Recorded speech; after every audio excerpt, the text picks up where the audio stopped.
Welcome back. All right, so I wanted to do the Canadian Drought video that I've done every year, but I don't want to do the same thing. I don't want to just stand here and just dump on Canadian franchises, so I've done this a little different. You'll notice it's a madness video.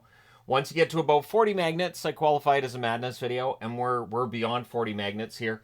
So I've got all the Stanley Cup champions from 1994 through until 2024. On this side of the border, all the teams that have not won the Stanley Cup over that period in time.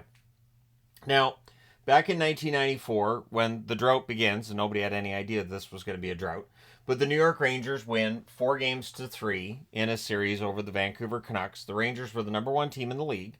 That was their first Stanley Cup win since 1940, and their only Stanley Cup win since 1940. So I've started hearing about, well, there's still a curse on the New York Rangers, which is interesting because they've got a Stanley Cup more recently than any of the Canadian teams. And to me, the curse was broken back in 1994, and I still think the Rangers are on track to win a Stanley Cup over the next few years. Then New Jersey breaks their own curse of sorts. They had been called a Mickey Mouse organization by Wayne Gretzky in the 80s, and in the 90s, they got it together. They win the Stanley Cup 4 straight games over the Detroit Red Wings, the heavily favored Detroit Red Wings, who were still being called the Detroit Dead Things. Everybody was mocking them for losing in the playoffs, and that Stanley Cup final didn't end that. Now, for New Jersey, they came into the league in 1972 as the Kansas City Scouts. Moved to Colorado, became the Rockies. The Rockies moved to New Jersey and become the Devils. There was concern that they wouldn't last in New Jersey either. There have been occasions where it felt like they were going to end up moving. So New Jersey winning a Stanley Cup was a big deal, right? But that's the first of 3 Stanley Cups. Then Colorado wins in 4 straight in 1996 over the Panthers. Colorado was the number 2 team in the NHL. I should go back to for a second here. New Jersey was number 9 in the overall standings in 1995. Now, for Colorado, of course, that was their first season. They moved from Quebec. The Nordiques came into the league in 1979. So it's the first Stanley Cup for the franchise, and not exactly long-suffering fans in Denver, and so that definitely upset some fans. Now, the idea that the question could become, well, could the Nordiques have won the Stanley Cup in 96? They could have, but they wouldn't have got Patrick Roy into Quebec. There's no way the Montreal Canadiens trade Patrick Roy to Quebec, so the Nordiques would have had to look in another direction for a goaltender to solve their goaltending issue. Detroit finally breaks their own curse with a 4 straight game sweep of the Philadelphia Flyers. The Detroit Red Wings were actually 5th in the NHL that year. They had been 1st in previous years, but weren't able to get over the hump. They take their foot off the gas during the regular season, seem to help them in the postseason, and again, they sweep the Flyers. And the Flyers are on this side of the board, and we will talk about them. Then Detroit wins back-to-back, and they sweep another series, this time at the hands of the Washington Capitals. Detroit was 3rd in the NHL that year. So outside of New Jersey being 9th overall, all of these teams are top 5. You need a top 5 team to really and truly be a contender, it seems, in today's NHL. Then in 1999, the Dallas Stars, who had moved from Minnesota, Minnesota came into the league in 1967. That organization wins what to this date is its only Stanley Cup. So they came into the league in 1967. They have 1 Stanley Cup for the entire organization. They won that in 6 games over the Buffalo Sabres. And Dallas was the number 1 team in the league that year.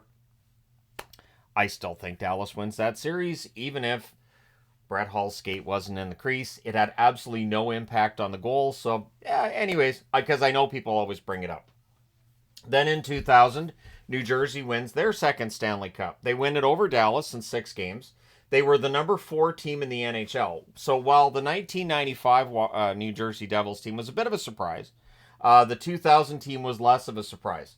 2001, the Colorado Avalanche win again to follow up New Jersey. This time they beat New Jersey in 7 games in the Stanley Cup final, and they were number 1 in the NHL. So there was a time where being number 1 in the NHL wasn't considered to be a curse. 2002, Detroit goes back and they win a Stanley Cup. So this is an era where you don't have an official dynasty, but New Jersey, Colorado, and Detroit were just better than everybody else. Detroit wins over the Hurricanes in the Stanley Cup final in 5. And they were the number 1 team in the NHL that season. In 2003, New Jersey wins their 3rd Stanley Cup in a decade. They win it in 7 games over the Mighty Ducks of Anaheim. They were number 4 in the NHL that year. And for New Jersey, 3 Stanley Cups, just a fantastic run. And since then, they haven't won a Stanley Cup, but it feels like with the right moves, New Jersey's going to be back in contention. 2004, the last year before we get the salary cap, Tampa Bay wins in 7 games over the Flames. Tampa Bay was number 2 in the NHL that season. They were the number 1 seed in the East, and they came into the league in 1992. So their wait for their first Stanley Cup was 12 seasons. Not as long as a lot of other teams, of course, getting to their first Stanley Cup and winning it, but I'm sure Tampa Bay was pretty happy with that. 2006, so now we're into the salary cap era. Carolina wins their first Stanley Cup. They had to move to win their first Stanley Cup. 1979, Hartford had come into the league. So 2006, Carolina wins. They win that Stanley Cup in 7 games over the Edmonton Oilers. They were the number 4 team in the NHL that year. So they were top 5 in the league. And again, that continues a pattern. The only team still to this point who was outside the top 5 that won the Stanley Cup was New Jersey. Anaheim, who had come into the league in 1993. They win a Stanley Cup in 2007, so it's 14 years for them as well. They win it in 5 games over the Ottawa Senators in that Stanley Cup final. And when you've got Pronger and Niedermayer, it's not fair to the rest of the league. Oh, and Jaguar in net. Anaheim was number 4 overall. They were not necessarily a favorite going into that Stanley Cup playoffs, but they were considered to be a very dangerous team, and it wasn't a huge surprise when they won it. 2008, Detroit is back on top with their 4th Stanley Cup of this era. A 4-2 series win over the Pittsburgh Penguins in the final. They were number 1 overall in the NHL. That Stanley Cup final was so much fun, we get a rematch the following year where Detroit loses against Pittsburgh in 7. Pittsburgh was 8th overall in the NHL that season. That's your first Stanley Cup for Sidney Crosby, and that was the first Stanley Cup Pittsburgh had won since 1992. Then Chicago breaks a long streak without a Stanley Cup for themselves. And they win in 2010 in 6 games over the Philadelphia Flyers. They were number 3 in the NHL that season. Then Boston in 2011 wins in 7 games over the Canucks. They were the number 7 team in the NHL. That Stanley Cup final, Vancouver probably should have won it, but they got in their own heads. And once they did, Boston took advantage and steamrolled them when they had to. Then in 2012, LA, the lowest rated team in the rankings, in the overall standings, to win a Stanley Cup over this era. They were number 13 in the NHL's overall standings that season. They win in 6 games in the final over the Devils, as Jonathan Quick has, to my mind, still the most impressive run I've ever seen a goaltender have in the Stanley Cup playoffs. 2013, Chicago's back on top. They win in 6 games over the Boston Bruins. They were first overall that year. They are the last to this date Stanley Cup champion who also won the President's Trophy. 2014, LA wins in 5 games over the Rangers in the final. LA was number 9 in the standings. So only 9 teams outside the top 5 have ever won the Stanley Cup since 1994. Again, starting with 1994. And 2 of them are LA. So LA didn't need home ice to be dangerous and win Stanley Cups in 2012 or 2014. 2015, we're back to Chicago. So it goes LA, Chicago, LA, Chicago. Chicago winning in 6 games over the Tampa Bay Lightning in a very entertaining Stanley Cup final. Chicago was actually 7th overall in the standings, but once they got rolling in the playoffs, good luck. 2016, Pittsburgh's back on top. They win in 6 games over the Sharks. They were 4th overall in the standings that year. Then they win again in 2017 in 6 games over Nashville. They were number 2 in the NHL that season, and they really had it rolling going into the playoffs. And then 2018, the team that had finished first in 2017 finishes 7th in 2018, but they win the Stanley Cup, so that's far more important than regular season points. Washington gets their first ever Stanley Cup. They came into the league in 1974. Took till 2018 for them to win their first Stanley Cup. Was it considered a curse? No, not really, but it took them, 44 years to get that first Stanley Cup, so kudos to them for that. They win in 5 games over Vegas in the final.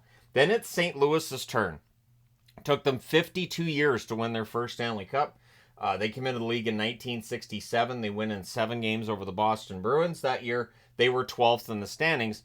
There's 2 asterisks you can put there. A, yes, they were at the bottom of the standings at one point during the season. B, they also had one of the best second halves of any team in the league that year.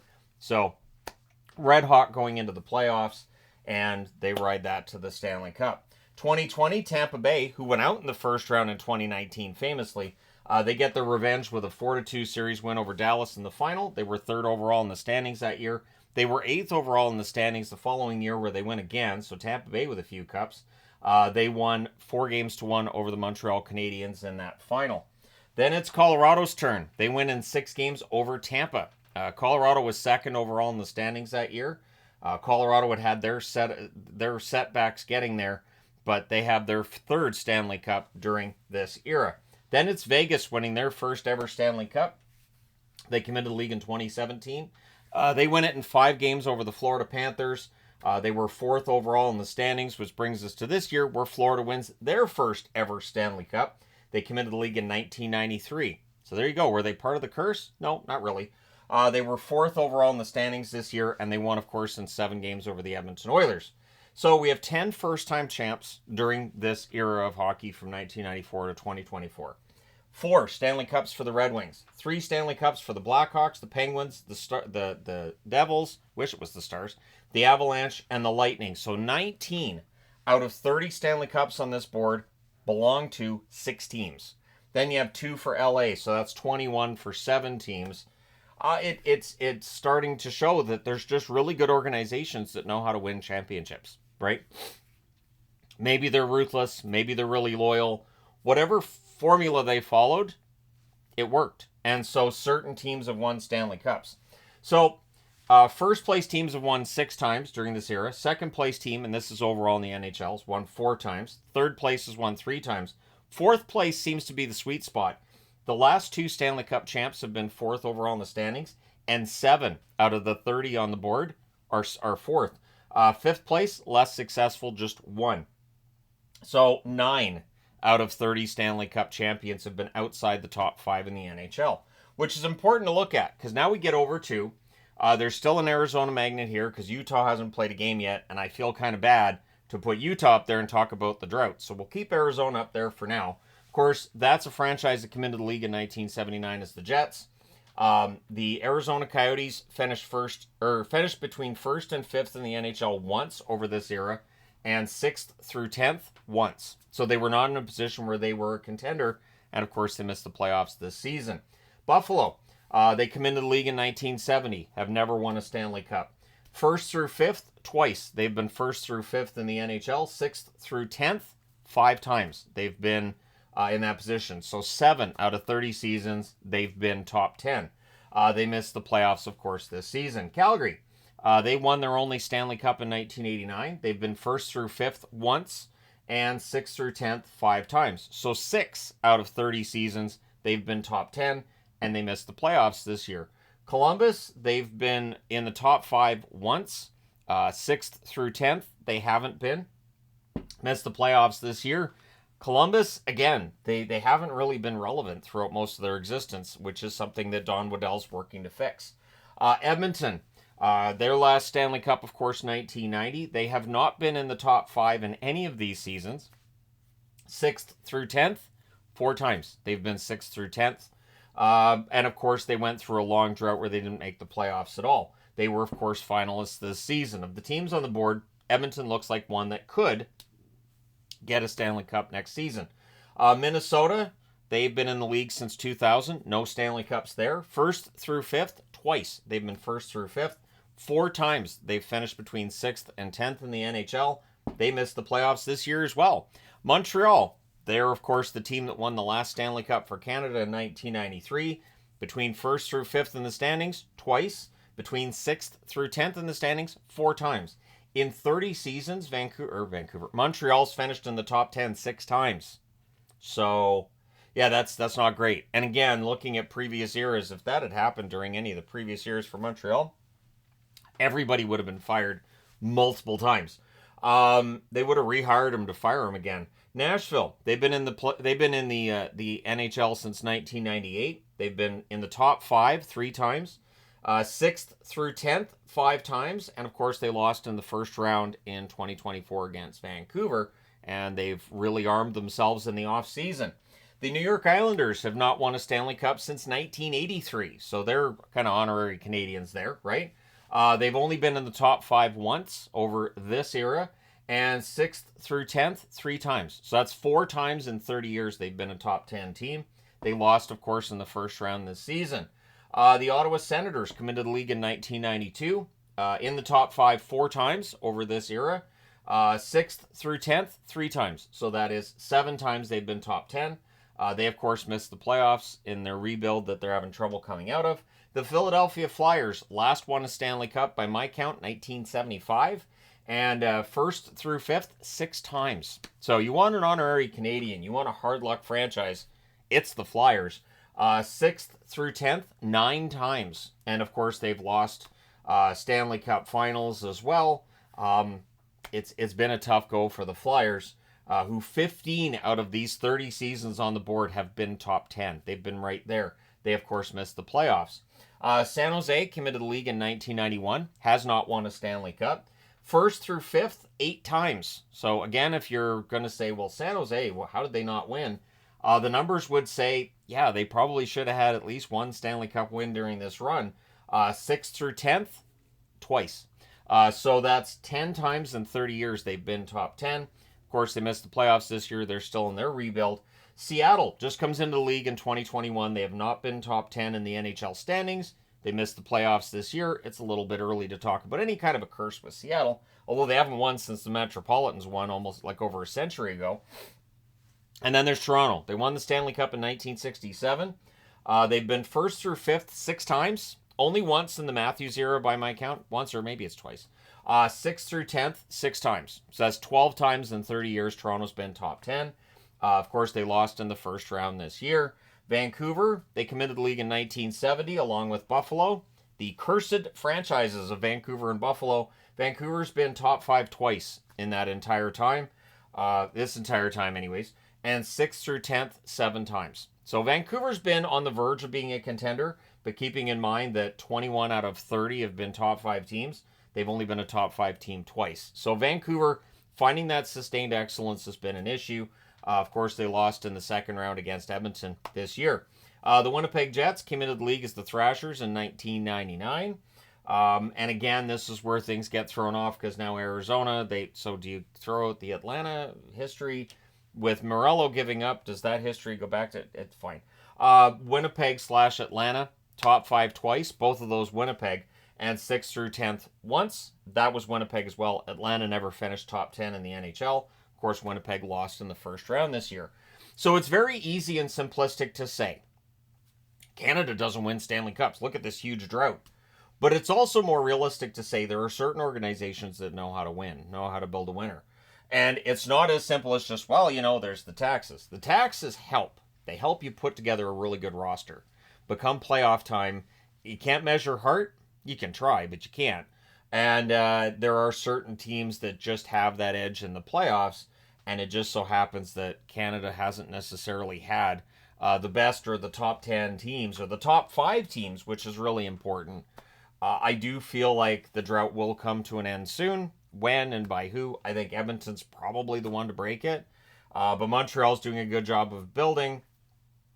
Vancouver, who knows? Maybe I'll be proven wrong and in my lifetime they win a Stanley Cup. But to just basically shroud it as just being a Canadian drought and a Canadian curse, it ignores the fact that 16 teams have not won a Stanley Cup that are in the NHL right now that dates back to 1993. That does include Seattle, yes. So you want to put an asterisk there because they've only got 3 seasons, fine. But the point still stands. There are a lot of teams that have never won a Stanley Cup, and there are plenty of teams that have had a hard time figuring out that winning formula. For the teams that figure out the winning formula, it seems like it's a little bit easier to repeat, or at the very least get back to a Stanley Cup final and have a good chance of winning it. So for recent Stanley Cup winners, Colorado, Vegas, and Florida, there's reason to think that they can rearm and get back there. Vegas has lost a lot in this offseason. Absolutely, yep. But has management shown that they're pretty smart in figuring out how to make ends meet and how to make this work? Yes. Hockey may not work in the Arizona desert, but it's working just fine in the Nevada desert. And so, yeah, I could see Vegas winning another, which I'm sure everybody would have a completely rational reaction to. Florida absolutely could be a repeat champion next year because they're built really well. And I think that's something that needs to be looked at. It's not just a matter of getting guys on the cheap because you can pay them a little less because tax reasons. you have to get the right players. And so some of these organizations have been able to get the exact right players at the right time. I should have mentioned, too, that for Boston, that Stanley Cup in 2011 was their first since 1972. So it's not like we're seeing a lot of teams, not having long droughts between Stanley Cups. It just so happens that on this side of the board, all the Canadian teams reside. But let me know your thoughts in the comment section below, as always. Don't forget to hit like and subscribe in the event that you've not done so already. Thank you guys so much for all your support. I will talk to you again soon.